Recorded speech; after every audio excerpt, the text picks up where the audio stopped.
Good morning, students. Today our topic is cost accounting versus financial accounting. लागत लेखांकन बनाम वित्तीय लेखांकन किसी व्यवसाय एवं उद्योग के कार्यकलापों के आलेखन तथा उनके विश्लेषण के लिए लेखांकन को निम्न प्रकार से वर्गीकृत किया गया है। पहला, फाइनेंशियल अकाउंटिंग वित्तीय लेखांकन, दूसरा लागत लेखांकन कॉस्ट अकाउंटिंग और तीसरा प्रबंधकीय लेखांकन management accounting. Now what is financial accounting? वित्तीय लेखांकन किसे कहते हैं? वित्तीय लेखांकन में जो भी वित्तीय व्यवहार होता है उसे हम सर्वप्रथम जर्नल में दर्ज करते हैं, जिसे कहते हैं अभिलेखन। उसके बाद उस वित्तीय व्यवहार का हम वर्गीकरण करते हैं।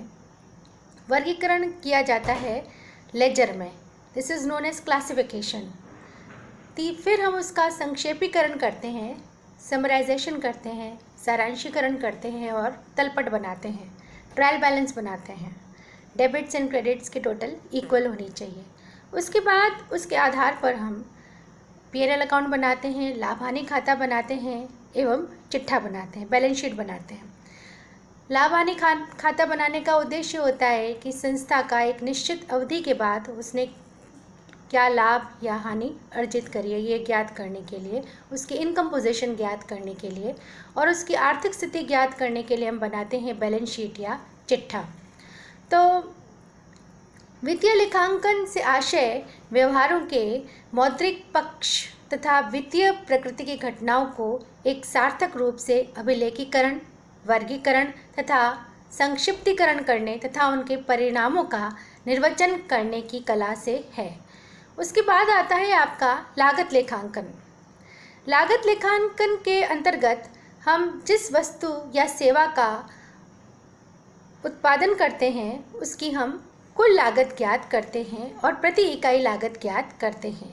इसके अंतर्गत व्ययों का वर्गीकरण, आलेखन, अनुभाजन, विश्लेषण एवं प्रस्तुतिकरण इस प्रकार किया जाता है कि उत्पादित वस्तु की प्रति इकाई लागत, कुल लागत एवं प्रत्येक व्यय का कुल लागत में लगा अंश हम ज्ञात कर सकें। उसके बाद तीसरा आता है आपका प्रबंधकीय लेखांकन और मैनेजमेंट अकाउंटिंग। मैनेजमेंट अकाउंटिंग वित्तीय लेखांकन एवं लागत लेखांकन दोनों का ही प्रयोग करते हैं और इसमें प्रबंधक नीति निर्धारण का कार्य करते हैं। इसके अंतर्गत प्रबंधकों द्वारा इस प्रकार की योजना बनाई जाती है जिससे व्यवसाय का सर्वांगीण विकास हो सके। इस प्रकार 3 प्रकार के लेखांकन होते हैं। अब हम बात करेंगे कि वित्तीय लेखांकन एवं लागत लेखांकन में क्या समानताएं हैं। Similarities in cost accounting and financial accounting. वित्तीय लेखांकन वैसे तो कहें तो ऐतिहासिक लागत लेखांकन भी कहते हैं उसे, वास्तविक लागत लेखांकन, जिसमें पहले कोई घटना घटित हो जाती है फिर हम उसका अभिलेखन करते हैं। और लागत लेखांकन में जो हम लेखे करते हैं वो हम अनुमान के आधार पर करते हैं।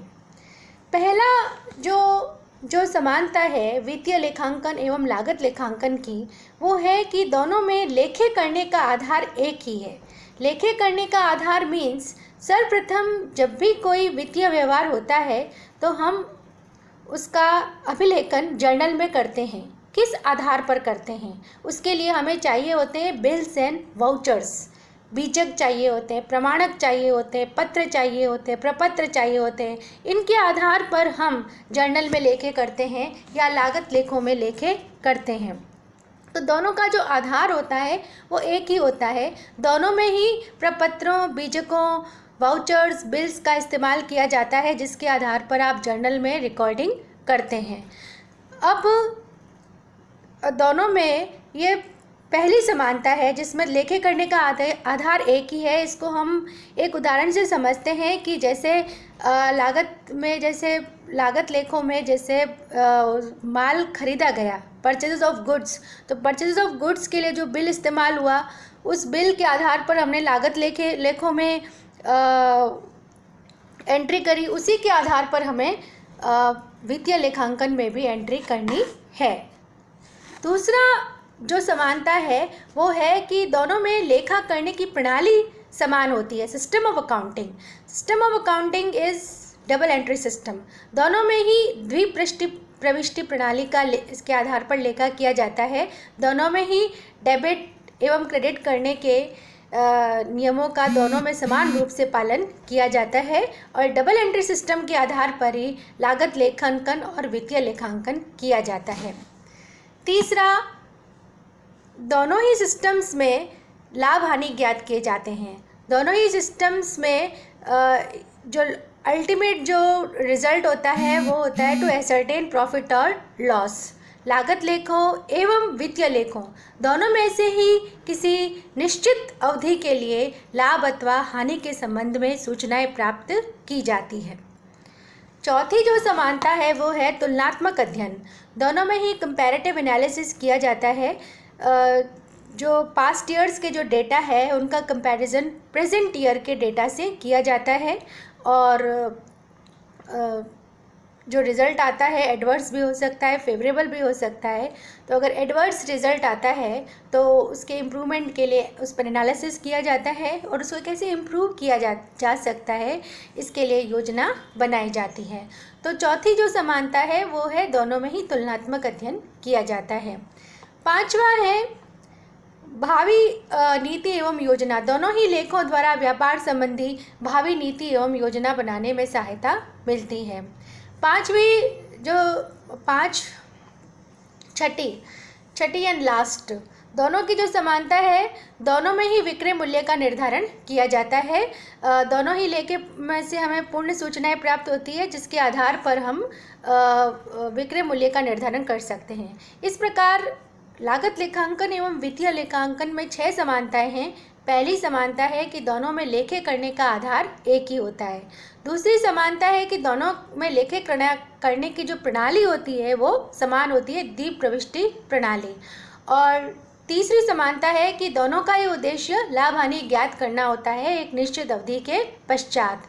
चौथा जो समानता है वो है कि दोनों में ही तुलनात्मक अध्ययन किया जाता है, कंपैरेटिव एनालिसिस किया जाता है। पास्ट जो फिगर्स होते हैं उसके आधार पर करंट ईयर के फिगर्स की तुलना की जाती है और रिजल्ट कैलकुलेट किए जाते हैं। उसके बाद दोनों में ही प्लानिंग एंड फ्यूचर पॉलिसी होती है। दोनों ही लेखों के आधार पर हम भावी नीति एवं योजना का निर्माण कर सकते हैं। और छठा एवं लास्ट है कि दोनों ही लेखों में हम विक्रय मूल्य का निर्धारण कर सकते हैं। इस प्रकार लागत लेखांकन एवं वित्तीय लेखांकन में 6 समानताएं होती हैं। उसी प्रकार लागत लेखांकन एवं वित्तीय लेखांकन में कई असमानताएं भी होती है। डिफरेंस बिटवीन या dissimilarities in cost accounting and financial accounting. तो पहली जो असमानता है कि दोनों का जो उद्देश्य है, जो ऑब्जेक्ट है वो अलग होता है। लागत लेखांकन तथा वित्तीय लेखांकन के उद्देश्य अलग अलग हैं। वित्तीय लेखांकन में किसी भी व्यावसायिक संस्था की विषय में सामान्य सूचनाएं प्रदान करता है, जैसे किसी निश्चित अवधि के पश्चात उसने कितनी आय अर्जित करी है, उसकी आर्थिक स्थिति क्या है, मीन्स इसमें लाभ हानि खाता एवं चिट्ठा बनाकर उपयुक्त सूचनाएं देकर व्यवसाय अपनी एवं अन्य पक्षों के हितों की रक्षा करता है।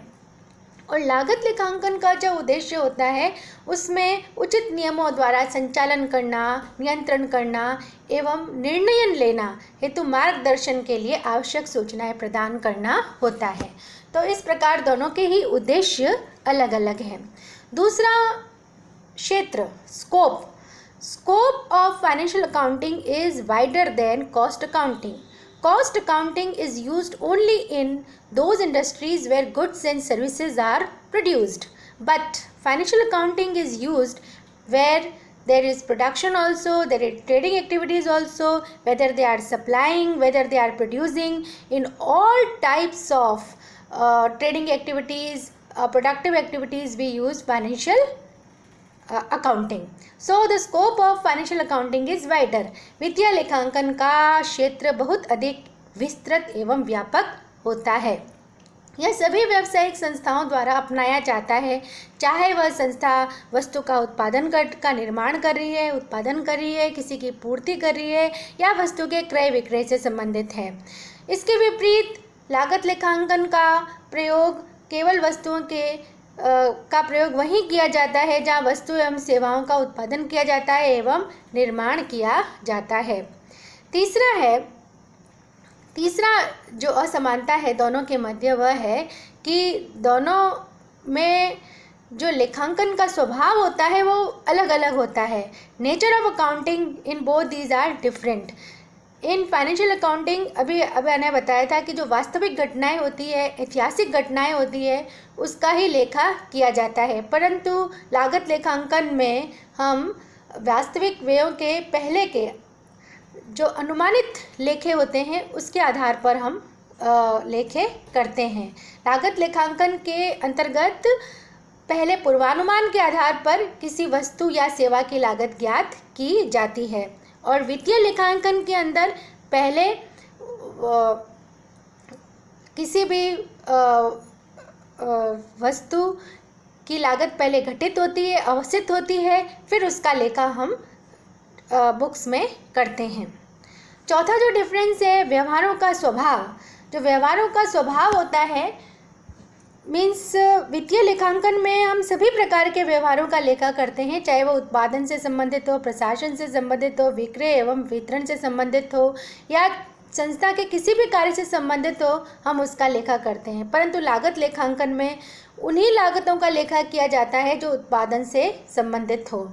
जैसे कई ऐसे व्यय होते हैं जो व्यवसाय के संचालन से संबंधित नहीं होते हैं, जैसे किसी को दान देना, आयकर, ऋण पत्रों पर ब्याज, नकद छूट इत्यादि का लेखा हम लागत लेखांकन में नहीं करते हैं, परंतु उनका लेखा हम वित्तीय लेखांकन में करते हैं। लागत लेखांकन में ऐसे व्यवहारों का लेखा नहीं किया जाता है जो किसी वस्तु के उत्पादन तथा प्रशासन, विक्रय एवं वितरण व्यय से संबंधित नहीं होते हैं। पांचवा जो अंतर है वो है लेखों का स्वरूप, फॉर्म्स ऑफ अकाउंट्स। जब भी हम अकाउंटिंग में काम करते हैं तो उसमें हमें अकाउंट्स बनाने पड़ते हैं, टेबुलर फॉर्म में अकाउंट्स बनाने पड़ते हैं। तो उसके कुछ नियम होते हैं, जैसे कंपनी अधिनियम के अंतर्गत जो हम लाभ हानि खाता एवं चिट्ठा बनाते हैं उसका स्वरूप बना हुआ है, वो फॉर्मेट बना हुआ है, तो उस फॉर्मेट के आधार पर ही हमें लेखे करने हैं। और ये वैधानिकता, it is mandatory to make P&L account and balance sheet as given in the companies act और कंपनीज लॉ। और आयकर अधिनियम की भी हमें पालना करनी पड़ती है। जो भी हमें वित्तीय लेखों को रखना है वो वैधानिक रूप से अनिवार्य होता है कि हम कंपनी अधिनियम एवं आयकर अधिनियम की पालन करें और उसके अनुरूप ही बनाएं, परंतु लागत लेखों में ऐसी कोई अनिवार्यता नहीं है। इसका एक्चुअली लागत लेखांकन का उद्देश्य संस्था को अपने कार्यों को पूरा करने में सहायता पहुंचाना होता है। तो प्रबंधकों को आवश्यक सूचनाएं एवं आंकड़े प्रस्तुत करने के लिए संस्था अपनी इच्छा अनुसार लागत लेखांकन के लिए कोई भी विधि अपना लेती है। हालांकि कुछ ऐसी कंपनियां हैं जो 1965 के अधीन है, उनको कंपनी अधिनियम के अनुसार अपने लेखे रखने आवश्यक होते हैं। बाकी दूसरी कंपनियों के लिए जो 1965 के अंतर्गत नहीं आती है वो अपनी इच्छा अनुसार लागत लेखे रख सकती हैं। तो इस प्रकार 5 असमानताएं आपको बताई गई है। पहली असमानता है कि दोनों के उद्देश्य अलग होते हैं, दोनों का क्षेत्र अलग होता है, दोनों में लेखांकन का स्वभाव अलग होता है, दोनों में व्यवहारों का स्वभाव अलग होता है और दोनों में लेखों का स्वरूप भी अलग अलग होता है। उसके बाद आता है छठी असमानता, वो है अभिलेखन, रिकॉर्डिंग। वित्तीय लेखांकन के अंतर्गत व्ययों की प्रकृति के अनुसार व्यवहारों का वर्गीकरण, अभिलेखन एवं विश्लेषण तो किया जाता है, परंतु संपूर्ण लेखा एक बार ही किया जाता है, उसका बार बार वर्गीकरण हम नहीं करते हैं। परंतु जो लागत लेखांकन है उसमें हमें वर्गीकरण करना पड़ता है। प्रत्येक उत्पाद, कार्य, उपकार्य, विभाग, उपविभाग के अनुसार अलग अलग बंटवारा किया जाता है और उसके हिसाब से हमें उसमें लेखा करना पड़ता है। और वित्तीय लेखांकन में हमें कोई बंटवारा नहीं करना पड़ता है। संपूर्ण लेखा, the total accounting is done in one head only and there are no sub divisions according to job और सब जॉब और प्रोसेस और डिपार्टमेंट एक्सेट्रा। लागत लेखांकन के अंतर्गत व्ययों का लेखा उद्देश्य, कार्य, उपकार्य, प्रक्रिया अथवा विभाग के अनुसार किया जाता है। उसके बाद जो 7वां अंतर है वो है लागत संबंधी सूचनाएं। वित्तीय लेखांकन में हमें लागत संबंधी सूचनाएं प्राप्त नहीं होती हैं, जबकि लागत लेखांकन में हमें लागत संबंधी सूचनाएं प्राप्त होती हैं, क्योंकि उसमें हम जो वस्तु की लागत का लेखा करते हैं उसका हम बंटन करते हैं। बंटन का मतलब होता है एलोकेशन करना। उसका फिर हम अनुभाजन करते हैं। अनुभाजन मीन्स अपॉर्शनमेंट। उसका हम अवशोषण करते हैं। अवशोषण का मतलब होता है अब्जॉर्प्शन। इसीलिए हमें प्रत्येक वस्तु की लागत हमें इसमें ज्ञात होती है। प्रति इकाई लागत भी ज्ञात होती है और प्रत्येक वस्तु की कुल लागत भी ज्ञात हमें होती है। और वित्तीय लेखांकन द्वारा निर्मित एवं उत्पादित वस्तुओं की कुल लागत की ही जानकारी हो सकती है। इसमें हमें लागत के प्रत्येक तत्व की वैज्ञानिक ढंग से अलग अलग उसमें विश्लेषण नहीं होता है। वो वैज्ञानिक ढंग से जो विश्लेषण होता है वो किस में होता है? वो लागत लेखांकन में ही होता है। 8वां डिफरेंस है इसमें लाभों का विश्लेषण, एनालिसिस ऑफ प्रॉफिट्स।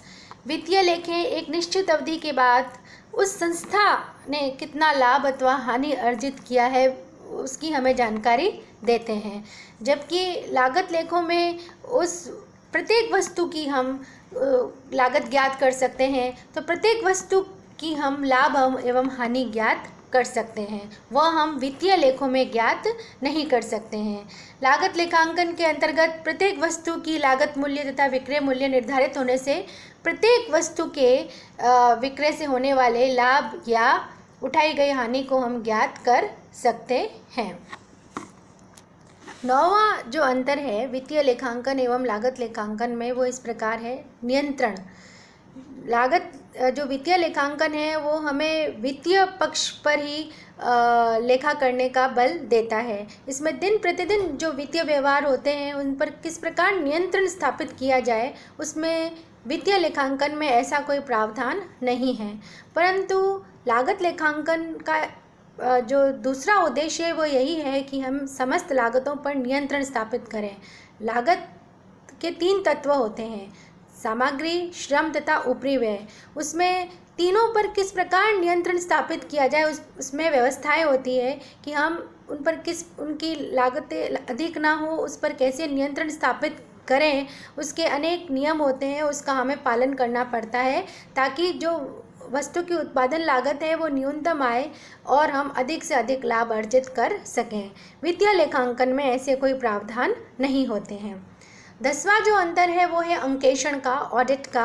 वित्तीय लेखांकन में जो कंपनी अधिनियम में जो कंपनीज है, कंपनी अधिनियम के अंतर्गत उनको अपने लेखों का वर्ष के अंत में अंकेक्षण करवाना अनिवार्य है, वैधानिक है।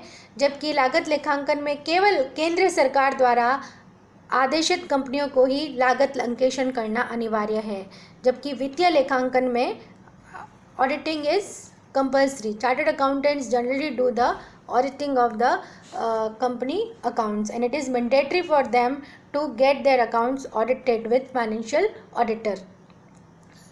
लास्ट और अंतिम जो अंतर है लागत लेखांकन एवं वित्तीय लेखांकन का वो है प्रतिवेदन प्रस्तुत करने का आवर्तन।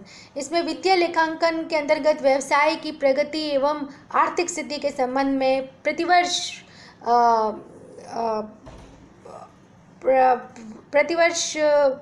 वर्ष के अंत में यह प्रतिवेदन प्रस्तुत करना अनिवार्य होता है।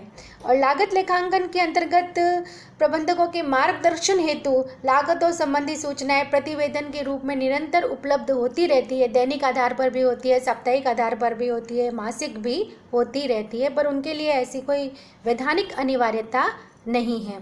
तो इस प्रकार हमने आज पढ़े लागत लेखांकन एवं वित्तीय लेखांकन के मध्य क्या समानताएं हैं और क्या असमानताएं हैं। हमने कुल 6 प्रकार की समानताएं पढ़ी और कुल 11 प्रकार की असमानताएं हमने इसमें पढ़ी। तो ये सब आपको अपनी जो पाठ्य पुस्तक है उसमें भी उपलब्ध हो जाएगी, और कोई प्रश्न है तो आप पूछ सकते हैं। धन्यवाद।